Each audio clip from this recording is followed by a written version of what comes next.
मां बाप को मारकर घर में ही दफना दिया, माशुका को मारा फिर घर में चबूतरे के भीतर चुनवा दिया। वो गुनाह पर गुनाह करता रहा लेकिन इसकी भनक किसी को नहीं लगने दी। इतना ही नहीं, वो कितना शातिर था इसका अंदाजा सिर्फ इस बात से लगाया जा सकता है कि उसने मां बाप को मारने के बाद भी उन्हें कागजातों में 7 साल तक जिंदा रखा और पेंशन का फायदा उठाता रहा। इतना ही नहीं, गर्लफ्रेंड के पोस्ट को खुद ही लिखकर उसे सोशल साइट्स पर जिंदा रखा। हिंदुस्तान के सबसे खतरनाक कातिल की पर जिंदा रखा। हिंदुस्तान के सबसे खतरनाक कातिल की शैतान खोपड़ी में क्या क्या चल रहा था, कैसे कैसे साजिशों को अंजाम दिया, देखिए।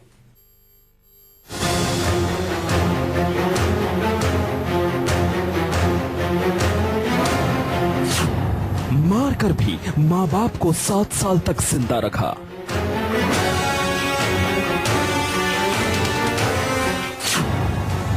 गर्लफ्रेंड को दफनाने के बाद भी मरने नहीं दिया।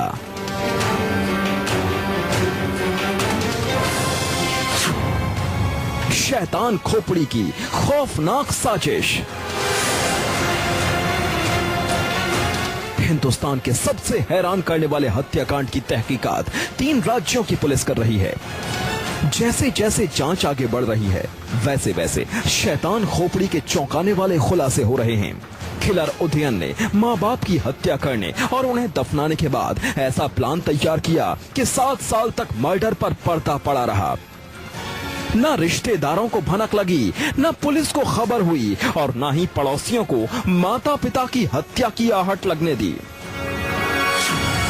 हत्या के बाद माता पिता और प्रेमिका को जिंदा रखा।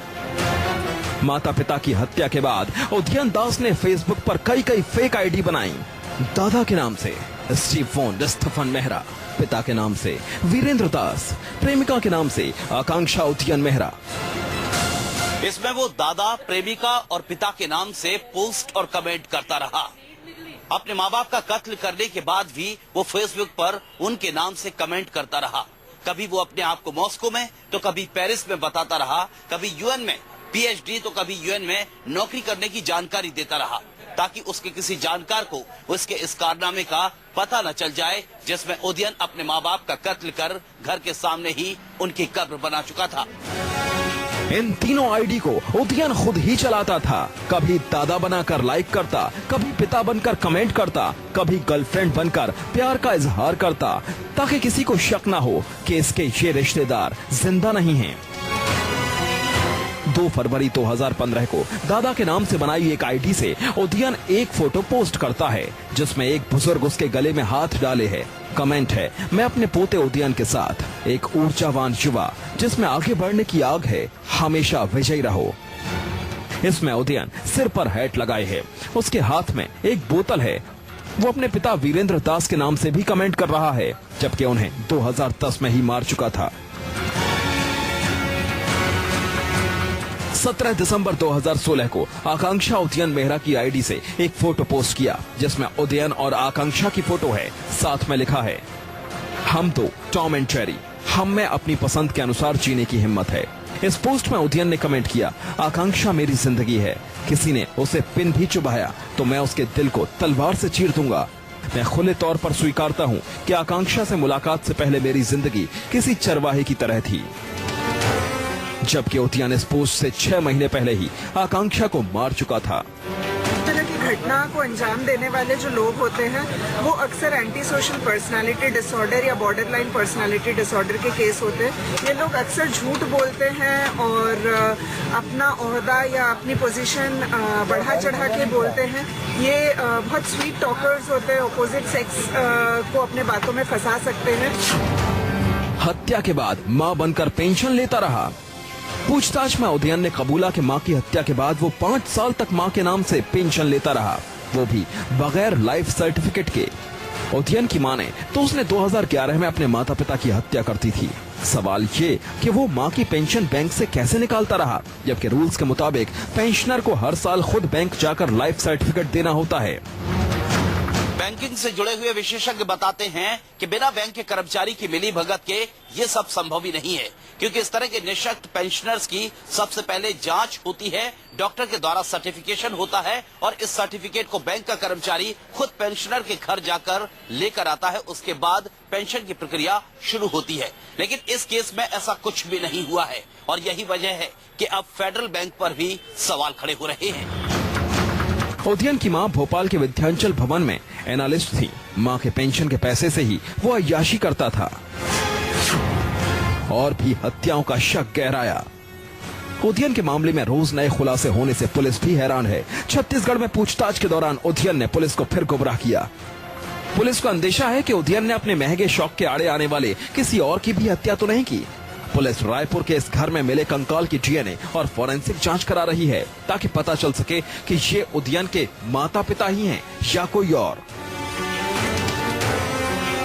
क्या था, किस तरह से घटना की और किन किन अन्य लोगों की संलग्नता इसमें हो सकती है, वो सभी बिंदुओं पे जांच करेंगे। एक चीज और कि जैसे कि बहुत सारे इस तरह की बातें आ रही हैं कि कुछ और लोगों की भी हत्या कर सकता है, कि जिस तरह से इसकी ट्रेजेडी इसकी रही है, तो इसकी फेसबुक अकाउंट, इसके ट्विटर अकाउंट या कुछ और जगहों से जिससे इसके मित्र हों या कुछ और जो लड़कियां गायब हों, जिस तरह से भोपाल पुलिस भी जांच कर रही है, तो क्या उस मसले पर भी कुछ बिंदु पर कुछ जांच किया जाए? क्या सभी बिंदुओं पर जांच की जाएगी। साथ में इनके जो निकटतम रिश्तेदार हैं, जो दोस्त हैं, पुराने समय के रहे, उन सभी से इसके व्यक्तित्व के विषय में पूरी जानकारी प्राप्त की जाएगी।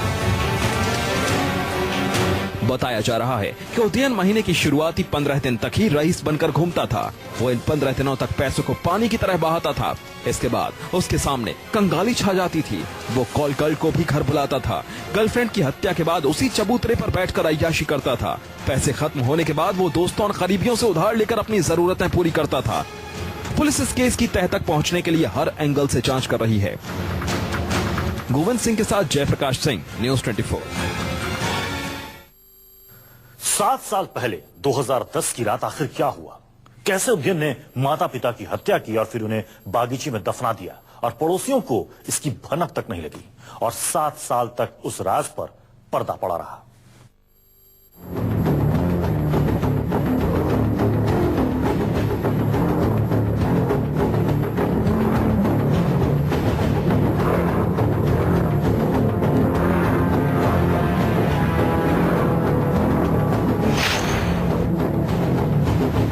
किलर उदयन रायपुर के सुंदर नगर इलाके के इसी घर में माता पिता के साथ रहता था। उदयन रायपुर में ही इंजीनियरिंग की पढ़ाई कर रहा था और उस समय उसकी मां पुलिस विभाग में ड्यूटी करती थी। वहीं पिता भोपाल में भेल से रिटायर हो चुके थे। मां भी रिटायर होने वाली थी। उदयन इंजीनियरिंग की पढ़ाई में लगातार फेल होता जा रहा था, लेकिन उसके माता पिता को इसकी जानकारी नहीं थी। वो अय्याशी में डूबा रहता था, नशे का आदी हो चुका था। माता पिता उसकी बुरी आदतों से परेशान थे। एक दिन मां ने जब उदयन को टोका तो उदयन को मां की अच्छी बात भी बुरी लगी। गुस्से में उदयन ने माता पिता की हत्या कर दी। 10 मिनट तक उदयन मां का गला दबाता रहा। पूछताछ में किलर उदयन ने यह भी बताया कि उसके पिता की हत्या इसलिए की ताकि वो मां के कत्ल के राज न खोल दें। पिता को मारने के लिए उसने चाय में नींद की गोलियों का इस्तेमाल किया। दोनों हत्याएं उसने शाम करीब 4 बजे की और दोनों शवों को बगीचे में दफनाने का प्लान बनाया। उदयन ने जिस दिन माता पिता की हत्या की उस दिन सामने वाले मकान में काम चल रहा था। हत्या के बाद उदयन ने सामने वाले मकान से मजदूरों को बुलाया। उसने कहा कि बगीचे में सेप्टिक टैंक खोदना है, रात में काम होगा, इसलिए 2 गुने पैसे दिए जाएंगे। मजदूर तैयार हो गए। शाम 6:30 बजे खुदाई शुरू हुई। रात 12:30 बजे तक 7 फीट गहरा गड्ढा खोदा गया। मजदूर टैंक के लिए 7 फीट गड्ढा खोदकर चले गए और फिर उदयन ने रात के अंधेरे में अकेले दोनों लाशों को घर से निकाला और बगीचे में दफना दिया। उसके ऊपर कंक्रीट डाल दी और मिट्टी से गड्ढे को बराबर कर दिया। सुबह 6 बजे तक उदयन लाश को ठिकाने लगाता रहा, लेकिन सबसे बड़ा सवाल ये कि इतना सब कुछ होने के बाद भी पड़ोसियों को इसकी भनक तक क्यों नहीं हुई। बताया जा रहा है कि जिस रात ये सब हुआ उस रात रुक रुक कर बारिश हो रही थी, इसलिए किसी को पता नहीं चला। पड़ोसियों का यह भी कहना है कि उदयन का परिवार बेहद रिजर्व रहता था, लोगों से कम घुलता मिलता था। भैया ये थोड़ा रिजर्व नेचर का था, बहुत ज्यादा किसी से ताल्लुकात नहीं रखता था। जैसे ये इंग्लिश मूवी देखना, सीडी लाना, इस तरह का देखना, मैंने इसको कई बार सर्च किया है, ऐसा नोटिस किया था उस समय। ये बड़ा रिजर्व नेचर का था। माता पिता की हत्या के बाद उदयन भोपाल भागा और 3 दिन बाद लौटा। बाद में वो भोपाल में रहने लगा। 2013 में उदयन ने होशंगाबाद नगर पालिका से मां का डेथ सर्टिफिकेट बनवाया और इसी आधार पर उसने अपना घर बेच दिया। इस बीच जब कोई उदयन से माता पिता के बारे में पूछता तो वो उन्हें बताता कि वो अमेरिका में है। पूछताछ में पता चला कि माता पिता की हत्या के बाद उदयन ने दोनों का मोबाइल अपने पास रखा और इस फोन पर अक्सर चाचा चाची और मौसी को वीडियो कॉलिंग करके बताता कि वो अमेरिका में है।